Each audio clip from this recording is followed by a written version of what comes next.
Nak sambung belajar lepas SPM tapi tak nak terbeban dengan hutang PTPTN? Jom masuk College Mara, kos belajar almost free. Kenapa almost free? Sebab College Mara akan cover yuran pengajian, asrama disediakan dengan makan minum percuma 5 kali sehari, siap bagi allowance RM300 sebulan. Mara akan bayar balik tiket flight untuk student Sabah, Sarawak dan Labuan, dan pelajar akan dapat pinjaman Mara untuk sambung degree serta pelajar dijamin sambung degree di IPT pilihan sendiri. Nak mohon senang je. Pastikan anda warga negara Malaysia dan berstatus Bumi Putra, lepasan SPM 2024 buat kali pertama, ibu atau bapa tidak disenarai hitam oleh Mara dan tidak terima bantuan kewangan atau tajaan lain.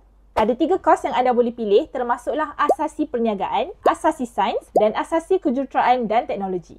Cepat apply sekarang di hi-edu.my.